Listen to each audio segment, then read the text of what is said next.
All right, so let's go forward. So let's look at the average energy and its fluctuations, okay? Because the energy is no longer constant. We can only talk about some expectation value of the energy. So we know that the average of a quantity is given by the probability that that quantity is going to, occur times its value. It's a weighted, sum. And now, if I use the expression for PA, we see that PA is going to be given by, there's a sum, so Boltzmann factor, so E of alpha by KBT divided by the partition function. This we can also write as sum over alpha, E of alpha,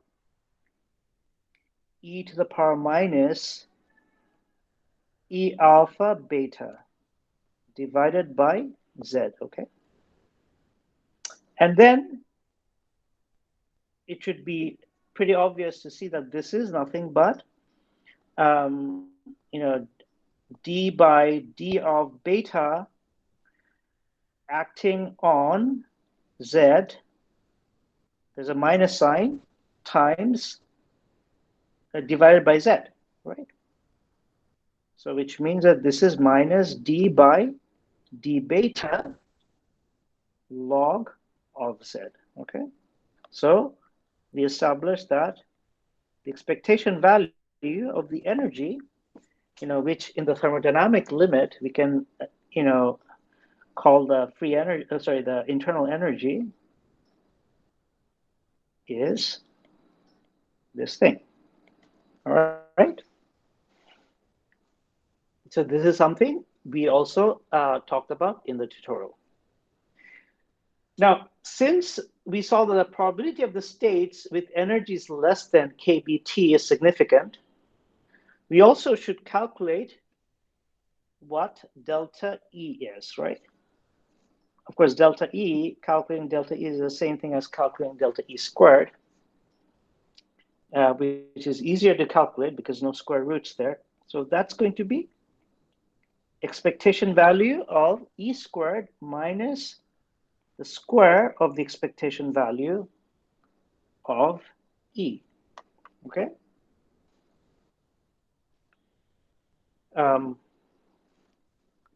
So we can do this calculation.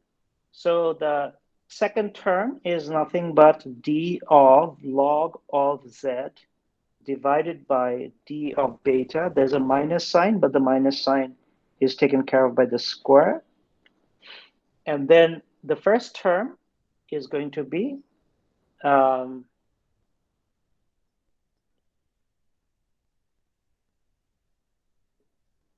if you look at it, it's 1 over Z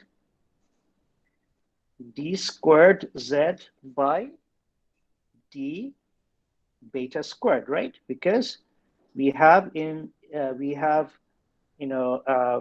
in the expression for Z, Z is nothing but, so if I want two factors of E, I have to take the derivative twice, right? And divide by Z. So that's what I did. And now, we can just do a bit of manipulation, which let me just do it. So the first term we can write as, there's a one derivative I'm going to factor out. And inside the derivative, I'm going to write Z times 1 over Z, which is 1. And then we have delta Z by delta B. And the second term, we just allow it to be whatever it is. And then what we see is that this term, we can, using Leibniz rule, we can, this times this gives me the derivative of log of z with respect to b, and then using the Leibniz rule, I get two terms. One term would be del of log of b by del of beta squared. So this is the term where this thing acts on this guy. And then because there's 1 over z, so this should be log of z, not beta, right? So this is log of z. And then we get another term, which is from this guy acting on this thing. And then, we get del squared log of z by del beta squared. And then minus, we get del log of z divided by log of b whole squared. And therefore, these two terms cancel out, and we end up with delta of e squared is nothing but del squared log of z divided by del beta squared, okay? And this, we can write this as 1 over del of beta times the expectation value of energy. And then, but beta is nothing but 1 over t. So if you do this, del E squared becomes kb t squared C of V, okay? So thus we see that the delta E, the fluctuation of the energy, is going to be large when CV, or the heat capacity, is large.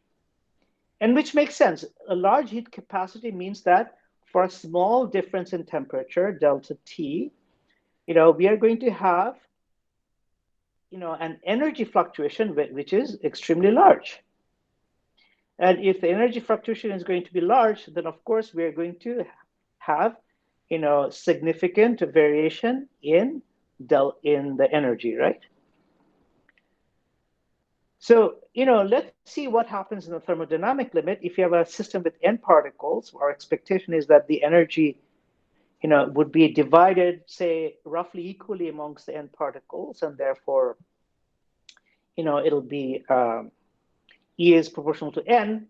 And we also know that, the heat capacity is also proportional to n. And therefore, if I look at the delta E, the relative, fluctuation in energy, this is going to be square root of n divided by n, which is 1 over square root of n. And this goes to 0 in the limit where n goes to infinity. That is, in the thermodynamic limit, the relative width of the energy goes to 0. And you can show, if you want, that in that limit, the canonical ensemble actually reduces to the microcanonical ensemble, okay?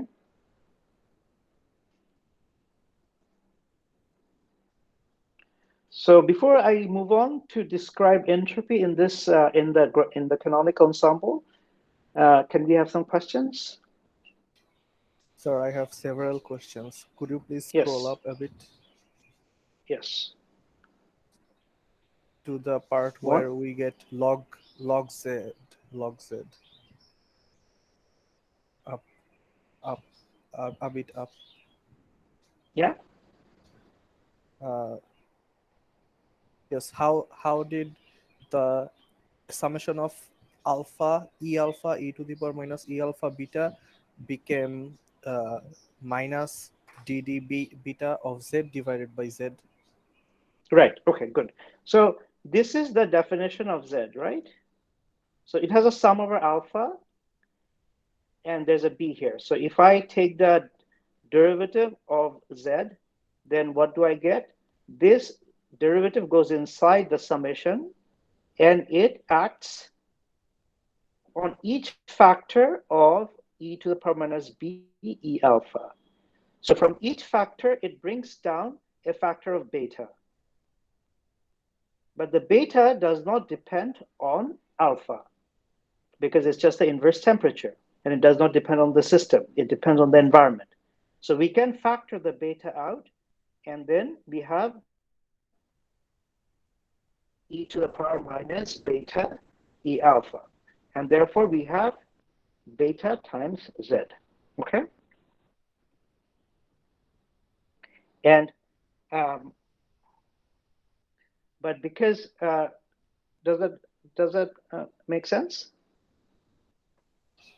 So we got dd delta z divided by delta beta. So you found beta and z. I didn't quite get that. Where that where does the beta and z Oh, sorry. stay? Yeah, no, I made a mistake. Sorry. So I'm being an idiot. So we took the derivative with respect to beta. It's not beta that comes down. What comes down is e alpha. Right? Yeah, sorry. What comes down is e alpha, right? So what comes down is e alpha, right? So there's a summation over e alpha, and what in this factor divided by z is p alpha, which is exactly what this is. So p alpha is this guy, this factor. Okay, this is p alpha.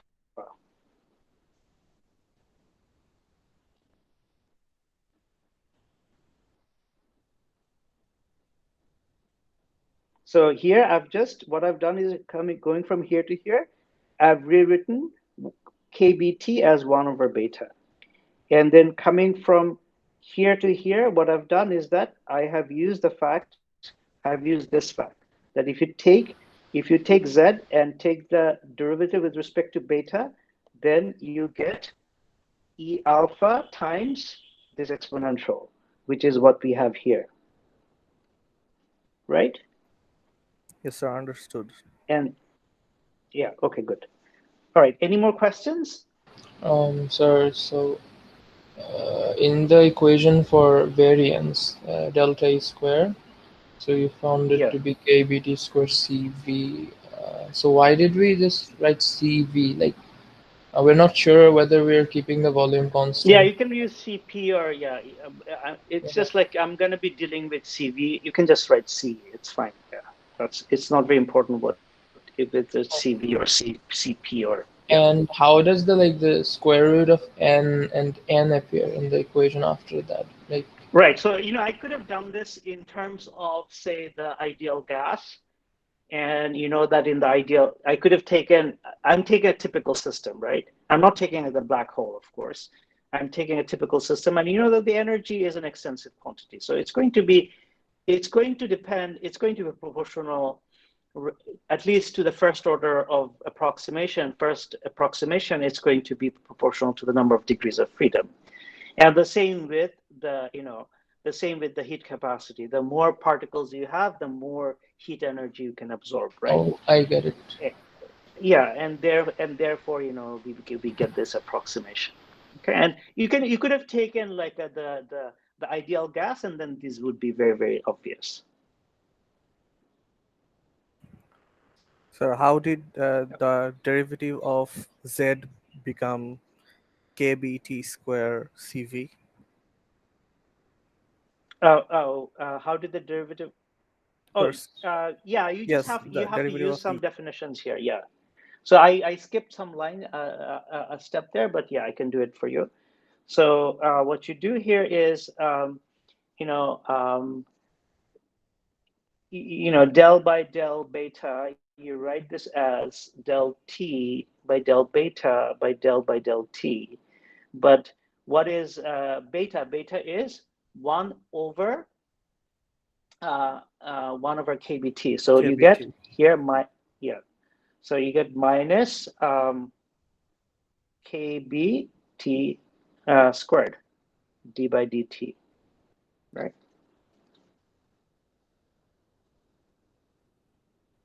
And then this is acting on E. So if del by del t minus, if it's acting on E, you get kBt squared C, okay? Because Yes, this thing sir. acting on E gives you C, right? Yeah. Yes. And about the n time n goes to infinity, and the Yeah, del E divided by E goes to 0. yeah, No, in I this said limit. opposite.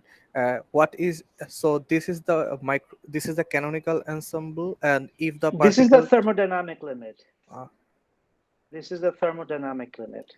does this have any So physical significance? yes, most of our systems have the value of n is going to be 10 to the power 23. If you take a cup of coffee, that's going to be the number of particles there. So you are essentially in the thermodynamic limit in real life situations in most cases, unless CV is very, very big. Okay. Does Yes, sir. this is saying that the energy distribution is getting narrower and narrower, right? Yes, yeah. Or well, it's saying that the fluctuation is very small. It's not necessarily saying that it's very narrow. I see. All right. Because the Boltzmann distribution is not that itself is not a function of the number of particles.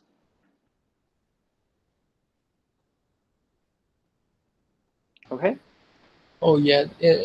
Why is that? I just found that suddenly interesting. Well, I mean, yeah, it's not a, it's that is a specific thing of the canonical ensemble, is that it depends on what energies you have, and it's what we're saying here in the thermodynamic limit is a statement about the law of large numbers, right?